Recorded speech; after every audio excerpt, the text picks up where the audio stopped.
Hey, it's SLVRDLLR, back with another video on the Nightmare Cooperative. It's this little roguelike puzzle game that has been driving me crazy. So I did a video on it at the beginning of July and didn't really do too well, but I had a fun time with it. Artwork's really cool.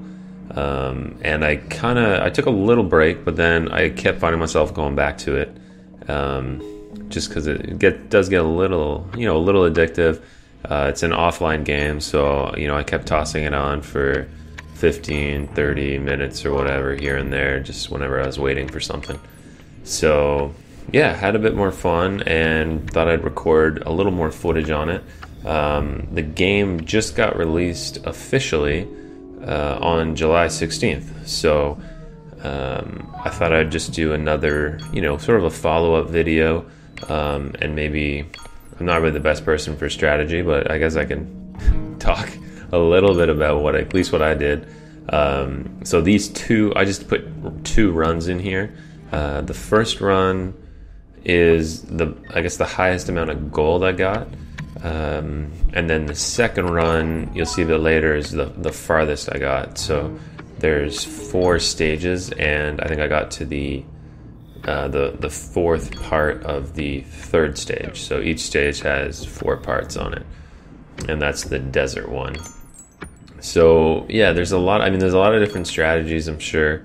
One, you can basically just ignore, you can ignore the gold in the chests and just try and run for the finish. I get the benefits of doing that, of course. You don't spawn a lot of monsters, because every time you hit one of those chests, for each amount of gold you get, a different enemy spawns, so it can get hard pretty quick. One thing I did on some maps, I'd try and get all my characters but one to the finish before opening anything. And then I'd sort of run back with the one character and do, grab whatever easy loot I could get. So I just did that, a little bit there, and it's sort of worked out. The only problem, you do have to also be careful with how many, moves you take, because the little red numbers on the bottom right, it says 17 right now, those numbers count down every time you move. And then when you get to 0, it also spawns an enemy. So you do have to be a little careful. You don't want to just keep moving back and forth or something in the same spot. The game also tracks the number of movements you make. So when you go look at the leaderboards later, there's all sorts of different rankings. The people on the top, obviously, are the ones that have completed the entire game, so all 4 stages, and then I guess they rank those, I think, based in order of maybe number of turns taken to do it, and then the amount of gold collected. So, I guess you could technically just, ignore the gold and then run for the finish each time. I think I tried to find some sort of balance between that, where you hit sort of the low-hanging fruit, I guess you call it, and then, escape as safe as possible to the finish. And I think these runs, though, I was going for gold, which is why, probably why I didn't get as far as I do in the next run. Now, I definitely do a lot of stupid moves, so part of this is like what not to do, I guess, as well. But yeah, like this is gonna be a mess, I think. Oh no, okay, not too bad. The enemies do get progressively harder as well, so I haven't actually seen the 4th stage. I'm beginning to doubt its existence. I think it's just a myth that the developers, spread. But no, just I know people have got there, and there are just at least a couple on the leaderboard when it was in early access. I think 2 or 3 people had gotten, a completion. And I'm sure there's a lot more now, but they do describe the game as devilishly hard or deviously hard or something, and yeah, it fits any of those descriptions. I definitely want to pull my hair out sometimes. when I play it. And it's a punishing game, because if you get frustrated, you want to, like, you know, smash your keyboard a bit, and then it just, you know, you end up dying really fast if you do that. So there's no relief. It's just rough. Yeah, this dog is riding my ass. Thou shalt not pass. All right. So yeah, this run I got to the 4th part of the ice world, and I think I got 69 gold there. So I think that's the highest gold I've probably got on my runs. And that was the first time I guess I'd ever gotten to the end of the ice world. So that might have been one of my slightly earlier runs, which now looking back, I think I have the sad realization I might be getting worse at the game. But, you know, think positive thoughts. Yeah, I always find it really hard though, having the larger number of characters. I tend to sort of forget about the 3rd character, and he starts like sitting in a pool of lava before I realize he's there. And one thing that helps is if you can kind of figure out what the items do and take advantage of those.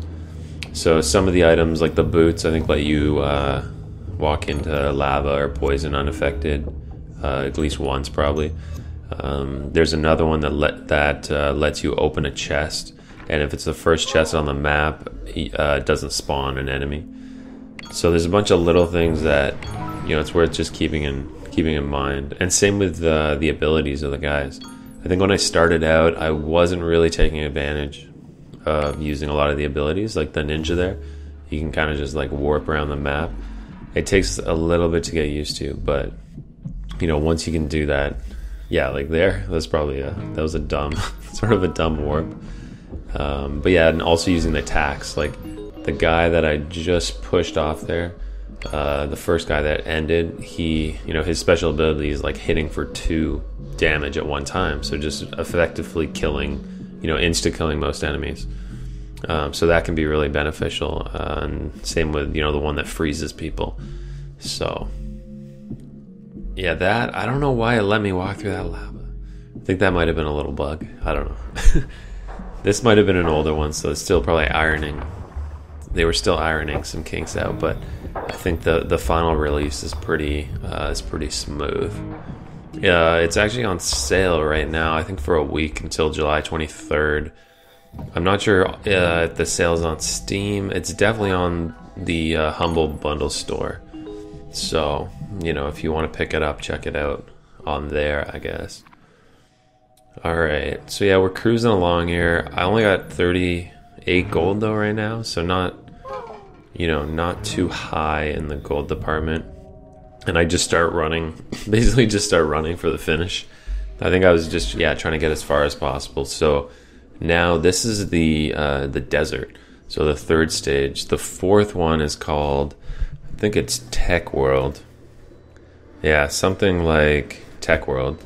These are ice. The second one's the ice caves, and then, second one's ice caves. 3rd one is desert, and I think the finals, the 4th stage is Tech World. So I haven't even seen screens of that. So I really gotta. Anyways, one day I will get there. We'll see. But yeah, desert. I think I was kind of cheating at this point a little bit, just using the ninja, trying to warp everywhere. Those enemies there with their hands covering their head, I don't know if you play Left 4 Dead, it kind of reminds me of the witches, but they teleport you, which is really confusing. The first time I saw it, I had no clue what was going on. I kept, and I was playing as ninja, so I thought I was warping around, and then it kept throwing me to different parts of the map. It basically just swaps spots with you, so it's not too bad, but you'll see some weird, see it just throwing me around. So it makes it hard to kill because you can't, it's really hard to run into it, but you slowly get used to all the little enemies. Like these little turrets, except for there, you can normally figure out what to do with them. So yeah, there's my longest run, 4th of the desert world. So good luck playing, you'll do better than me, I'm sure. SLVRDLLR.